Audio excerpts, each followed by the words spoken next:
So hey guys, welcome back to a new video. आज की video होने वाली है लंगारा का रजिस्ट्रेशन पार्ट 2।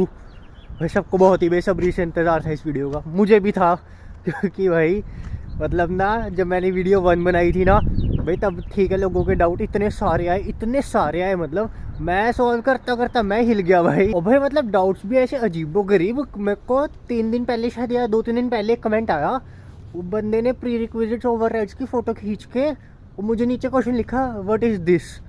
मतलब ऐसे डाउट आया यार। देखो मैंने किसी की बेइज्जती नहीं करा कि समझ नहीं आया उनको ये वो, तो भैया अगर आप ऐसे इतना डायरेक्ट क्वेश्चन पूछ लोगे वो तो समझाया नहीं जा सकता भाई।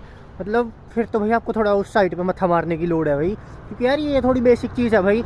ऐसे में किसी को डिमोटिवेट नहीं कर रहा, अभी तक को समझ नहीं आया, बात वो नहीं है भाई। पर बात की गहराई को समझो। अगर प्री रिक्विजिट ओवरराइड समझ नहीं आ रही ना भाई, कोर्स रजिस्ट्रेशन में बहुत मत्था मारना पड़ेगा। और भाई अब जैसे रजिस्ट्रेशन का टाइम पास आ चुका है, जैसे अभी मैं मार्च में शूट कर रहा हूँ, तो जो एक्टिवेट और रजिस्ट्रेशन टाइम वगैरह वो सब ओपन हो चुका है, तो उसको लेके भी काफ़ी सारे डाउट्स है। तो मैंने एक अपनी पर्ची बना लिया है, सारा कुछ उस पर लिख लिया है, एक एक करके भाई हर एक सवाल का जवाब देता हूँ मैं, सारा कुछ समझाता हूँ, सारा कुछ क्रिस्टल क्लियर हो जाएगा भाई। सबसे पहले मुद्दे पे आते हैं MDT के। मैथ्स डायग्नोस्टिक टेस्ट से शुरू करेंगे, उसके बाद धीरे धीरे हम टाइम टेबल प्लानर और आगे बढ़ते जाएंगे। तो भाई मैथ्स डायग्नोस्टिक टेस्ट, पहली बात तो लोग कहते हैं चला नहीं, हमारा ब्राइट स्पेस नहीं खुल रहा भाई, उसको थोड़ा मौका दो, वो खुल जाएगा। मैथ्स डिपार्टमेंट सब तक तो मेरा आएगी होगी, क्योंकि ये वीडियो भी मेरे को लगता है 17 की रात ही जाएगी इंडिया में, तब तक तो आपके टेस्ट हो भी गए होंगे। तो ये थोड़ा उसको शांति से टाइम दिया करो, चल जाएगी साइट। और फिर लोग कहते हैं भाई कि एक तो जो उसकी ओवरराइड्स हैं, जैसे मान लो MDT हमने क्लियर कर लिया तो हमारी रजिस्ट्रेशन ओवरराइड्स अपडेट होंगी। नहीं भाई, अपडेट नहीं होगी। मैं समझाता हूँ आपको क्या होता है भाई। सिस्टम है, जैसे अब जिन्होंने कोडिंग करी होगी भाई, सिस्टम समझो ना, एक सिस्टम है भाई। जब आपने मान लो कैल्क 1 के लिए रजिस्टर किया, कोर्स 1171 है जैसे मैथ्स का, भाई सिस्टम रन होगा, क्या ये बच्चा एलिजिबल है भाई, वो वेरियस ओवरराइड्स चेक करेगा, क्या ये एलिजिबल है एलिजिबल भाई, उसमें MDT 95 उसको दिख जाएगा, वो रन हो जाएगा भाई, वो आपको कोर्स में रजिस्टर कर देगा। तो भाई simple if and else condition है, उसकी टेंशन ना लो। MDT क्लियर हो गया ना, बस लंगारा की साइड से कोई ग्लिच नहीं आएगा ऐसा कि आप कोर्स में रजिस्टर ना कर पाओ, या फिर रजिस्ट्रेशन राइट्स आपकी अपडेट होंगी, अपडेट में कुछ नहीं होगा। अब जैसे मैं LET देता हूँ भैया, LET के नंबर अपडेट हो जाते हैं सिस्टम में, ये थोड़ी है कि मुझे अलग से ओवरराइड्स मिलेगी भाई तेरा LET होगी तो ये कोर्स कर सकता है, तो ऐसा कुछ नहीं होता। अपना जो आपका वो सिस्टम में खुद ही अपडेट हो जाता है, उसकी टेंशन ना लो। तीसरे MDT को डाउट लेके मेरे को तो इसको आंसर करते हुए थोड़ी वो भी हो रही है, करूँ ना करूँ, MDT में चीटिंग हो जाती है। चलो अब तो आपका पेपर हो ही गया होगा जब तक वीडियो आएगी। ये MDT में चीटिंग यार, मैं ऐसे कुछ कमेंट नहीं कर सकता, पर्सनल इंस्टाग्राम पे पूछ लिया करो, वहाँ बता दूंगा। चलो बता ही देता हूँ यार, जब उनकी मेल आती है ना उसमें लिखा होता है कि आपको कोई वेब कैम नहीं चाहिए, वो टेस्ट इनविजिलेट नहीं होगा।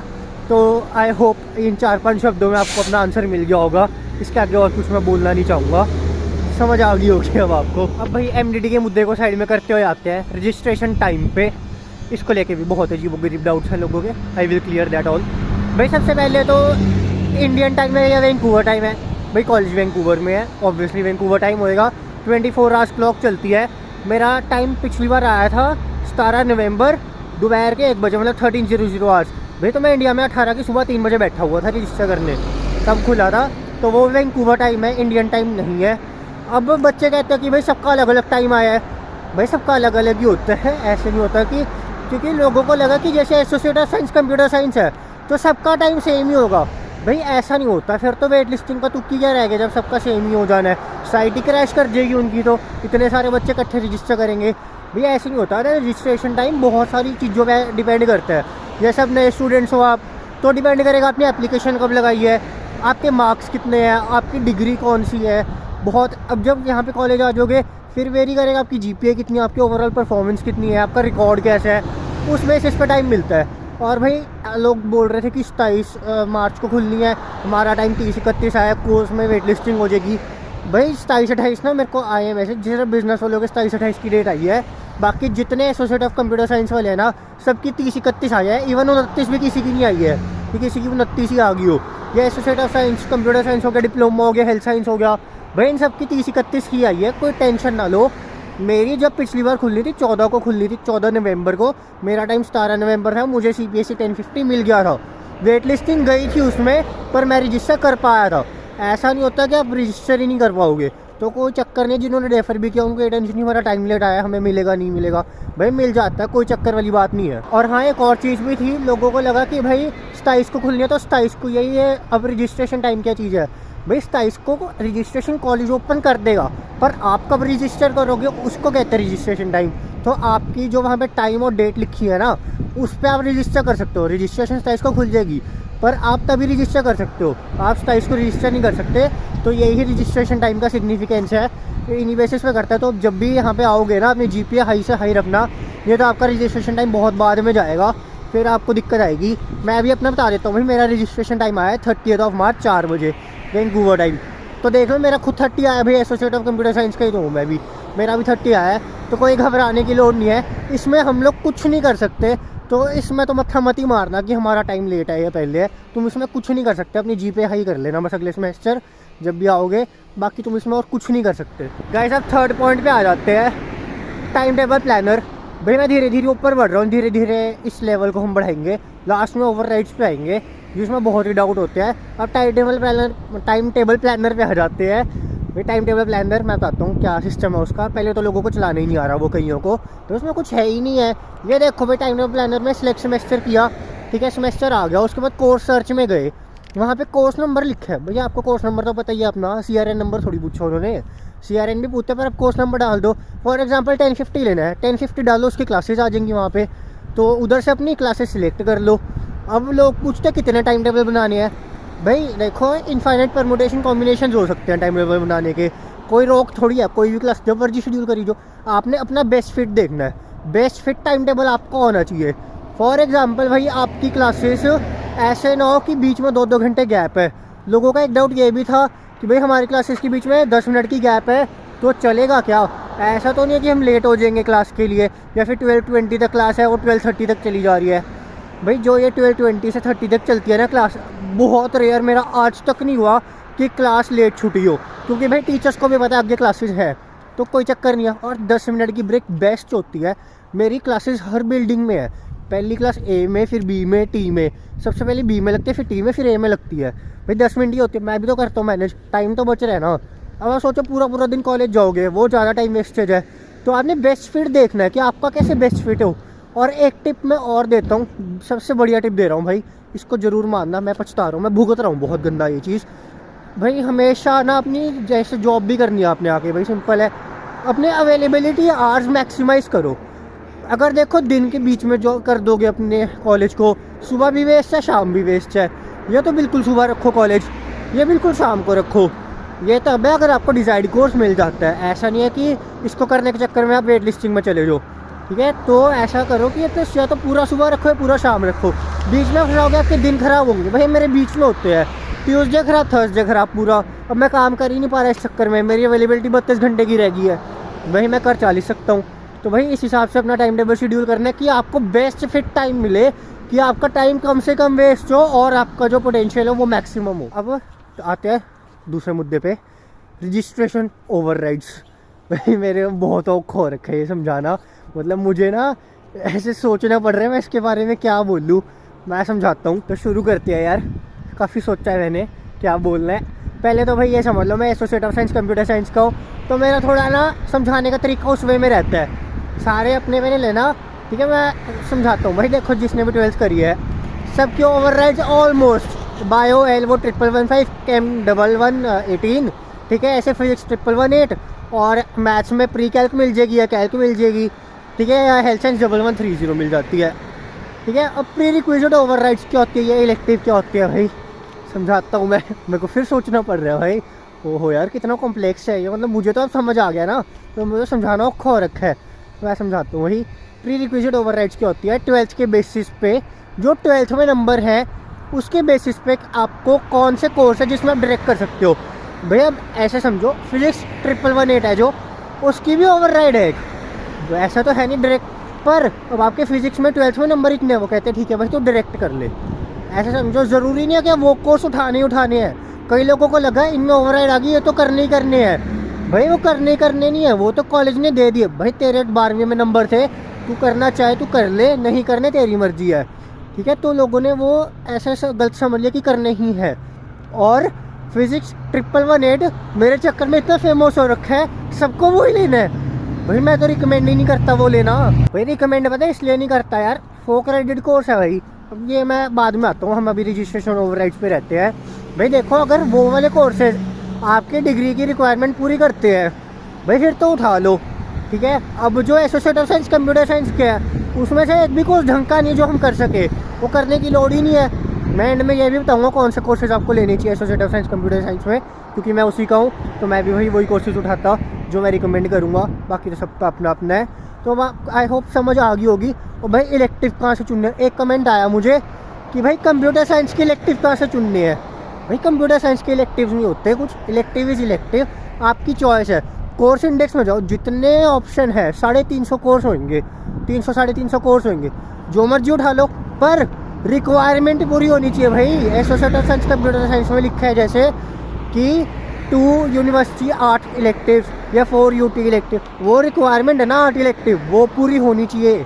और ह्यूमैनिटीज़ एंड सोशल साइंस के कोर्सेज भी आर्ट्स इलेक्टिव में गिने जाते हैं, तो रिक्वायरमेंट पूरी करो। इलेक्टिव इज़ अनदर थिंग, आपकी डिग्री का मेन करिकुलम है, वो तो देखो करने ही करने हैं। इलेक्टिव कुछ भी हो सकता है आपकी चॉइस का, और चॉइस अलग अलग तरीके से मैटर कर सकती है कि आप किस बेसिस पे ले रहे हो। आपको अपनी जीपीए हाई करनी है तो कोई आसान से इलेक्टिव ले लो, आपको अपना इंटरेस्ट देख के अपना कोई स्किल डेवलप करना है आप उस बेसिस पे ले लो। तो भाई इलेक्टिव इज इलेक्टिव, इलेक्टिव का तो मतलब भी क्लियर ही है उसके वर्ड से क्या होता है। तो जीपीए हाई करनी है, इंट्रोडक्टरी कोर्स उठा लो किसी का, ठीक है, किसी भी सब्जेक्ट का रिक्वायरमेंट पूरी करो यार। जैसे फ्रेंच का इंट्रोडक्टरी कोर्स, फ्रेंच 1115 है, उठा लो, वो इंट्रोडक्टरी है, आसान तो कुछ नहीं है उसमें भी। मैं आगे कोर्सेज पे भी आऊँगा कि कौन से नहीं लेने, कौन से लेने चाहिए मेरे हिसाब से। तो भाई सिंपल है, इलेक्टिव अपने हिसाब से चुन लेना। अब मुझे सब लग गया होगा भाई कि आपको इलेक्टिव के बारे में समझ आ गई होगी। मतलब यार इतना डिबेटेबल टॉपिक नहीं है इलेक्टिव, बस थोड़ी समझने की दिक्कत है। प्री रिक्विजिट्स क्या होती है भाई, प्री रिक्विजिट को समझने के लिए मेरी लंगारा रजिस्ट्रेशन 1 वाली वीडियो देखो, वो नीचे अभी लिंक जो है डिस्क्रिप्शन में होगा, तो वहाँ से प्री रिक्विजिट और इलेक्टिव को और गहराई में समझाया गया है विद स्लाइड्स, तो वहाँ पे आप जाके समझ सकते हो। पूरा लैपटॉप पे समझाया हुआ था, ये तो जस्ट एक मैंने ओवरव्यू दे दिया क्या होता है, पर अच्छी तरह समझना है ना तो वो लंगारा रजिस्ट्रेशन गाइड वाली वीडियो देखो।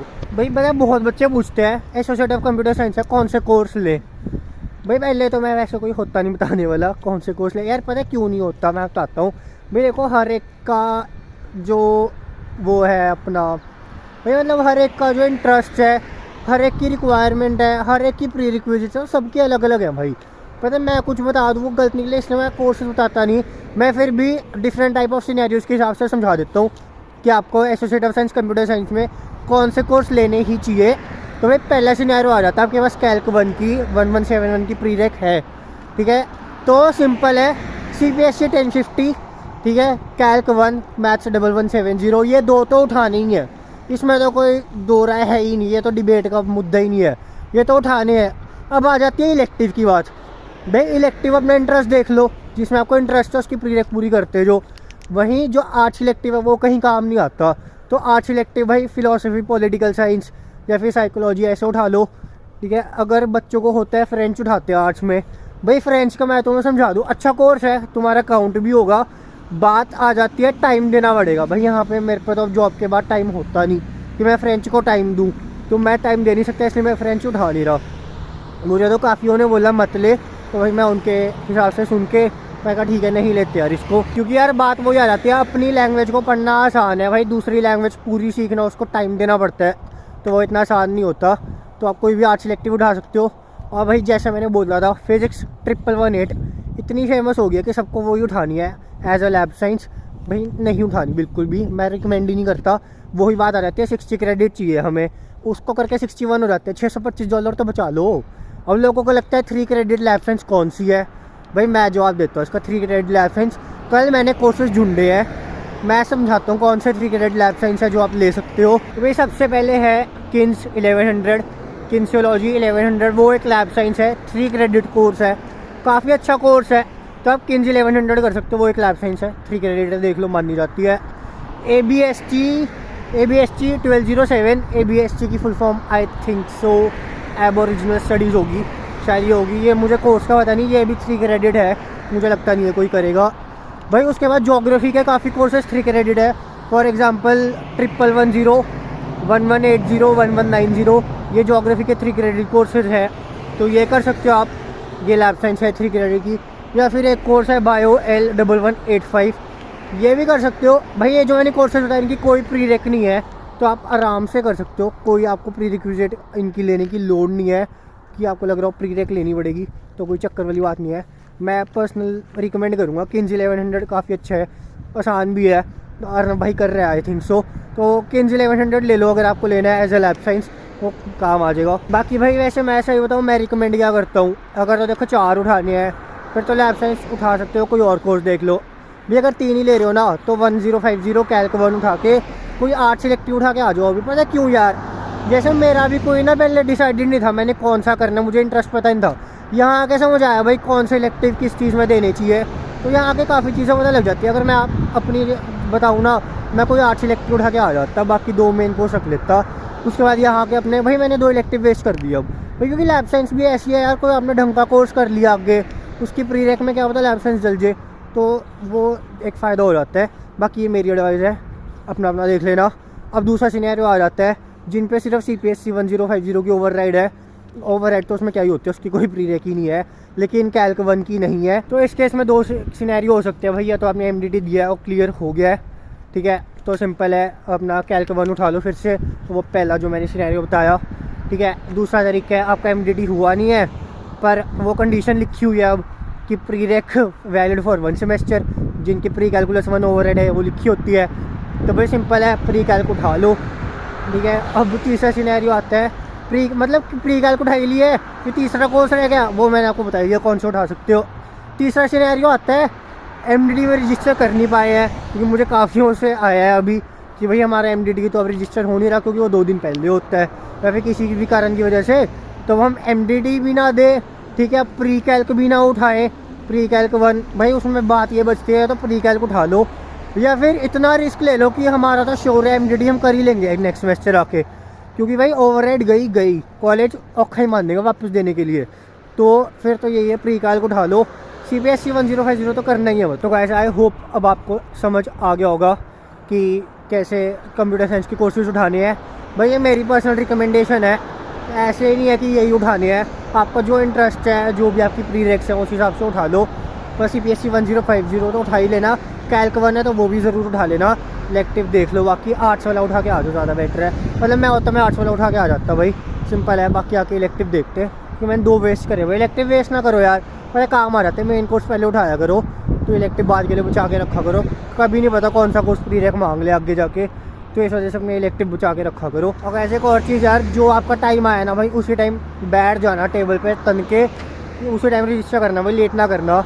लंगारा में बहुत से ऐप है वेट लिस्टिंग वाला, कि वेट लिस्ट हो जाते हैं 1-1 मिनट के बाद भी, तो मैं डरा नहीं रहा मतलब भाई, पर हाँ बैठ जाना यार, देखो हो गया तो क्या ही कर सकते हैं, तो मैं डरा नहीं रहा, अपनी तरफ से बेस्ट करना। और एक और चीज़ भाई, पैनिक होने की लोड नहीं है, कोई चीज़ फंस गई।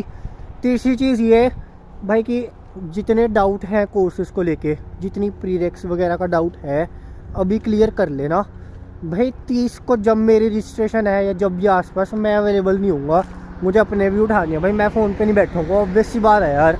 तो जितने भी डाउट है अभी क्लियर कर लो, आई होप सो वीडियो से ही बहुत क्लियर हो गए होंगे। जो नहीं हुए हैं भाई, वो फिर इंस्टा पे मैसेज कर देना, जब भी टाइम लगेगा रिप्लाई दे दूँगा। और भाई इस हिसाब से करा करो यार, पता क्या होता है, कई बार ना रिप्लाई नहीं भी दिया जाता।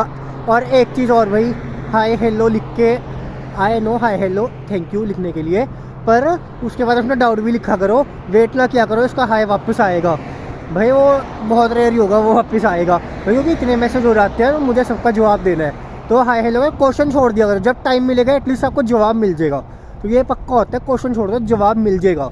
और भाई फॉल सेमेस्टर वाले अभी प्लीज़ मैसेज ना करो यार, पहले समर वालों का तो नहीं पढ़ने दो, तो उसके बाद फॉल पे भी आ जाएंगे। पहले अभी कॉलेज समर वालों पर ध्यान दे रहा है, उसके बाद फॉल पे आएगा, तो पहले समर वालों को प्रायोरिटी ज़्यादा है। एक चीज़ और यार, जब भी रजिस्टर करना है भाई, इलेक्टिव को बाद में रजिस्टर करना है, सबसे पहले मेन कोर्स को रजिस्टर करना है। मेन कोर्स गया नैया डूब गई तुम्हारी, क्योंकि चलो कंप्यूटर साइंस में तो है हमारे पे इलेक्टिव, 3 भी उठा लेंगे, बाकी कोर्सेज में बहुत रेयर इलेक्टिव होते हैं। तो इस हिसाब से पहले मेन कोर्स हमेशा इलेक्टिव को करना है, उसके बाद मेन कोर्स को पहले रजिस्टर करना है, क्या बोल दी जा रहा है, मेन कोर्स का पहले रजिस्टर करना है, उसके बाद इलेक्टिव को रजिस्टर करना है। भाई इतना घुस चुका ना मैं लंगारे के अंदर, मेरे तो फंबल हो ही जा रहा है बार बार।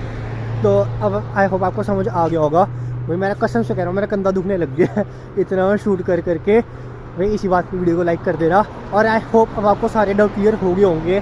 कोई डाउट होता है मैसेज छोड़ देना। और यार एक और चीज़ मैं बताना चाहूँगा भाई, वो कहने चाहूँगा, एडवाइस है मेरी भाई, कोई डाउट होता है ना उसको पहले लंगारे पे सर्च करो। मैं तो क्लियर कर दूंगा जब भी करूँगा भाई, बात है खुद को भी तो साइड चलानी आए, साइड पे मत्था मारो मेरे से, मैं तो कर ही दूंगा। साइड पे मत्था मारो, खुद को चलानी आए, मैं कुछ भी कह दूँ उठा लो, आपको समझ ही नहीं आया क्यों उठा लो। भैया ऐसे नहीं होता, आपको पता होना चाहिए आपने कौन सा कोर्स उठाया है, 4 महीने मत्था मारना पढ़ना है उसमें, तो इसलिए पता होना चाहिए क्या उठाया है, ऐसे नहीं कुछ भी कर लो। अब ऐसा इस वीडियो को भी यही एंड करेंगे। सही में मुझे आशा है कि आपको समझ आ गया होगा। मेरा कंधा बहुत ज़्यादा दुख रहा है भाई, मैं घर चलता हूँ, ठंड बहुत हो रही है, देख लो जैकेट ही पहनी हुई है, ठंड काफ़ी हो रही है। कोई डाउट हो मैसेज छोड़ देना भाई, जल्दी से जल्दी रिप्लाई दिया जाएगा उसका। अब वीडियो को यहीं एंड करते हैं। आई होप आपको वीडियो बहुत अच्छी लगी होगी। वीडियो को लाइक कर दो, कमेंट कर दो, शेयर कर दो, चैनल को सब्सक्राइब करने के साथ साथ बेल नोटिफिकेशन को ऑन कर दो। मिलते हैं नेक्स्ट वीडियो में।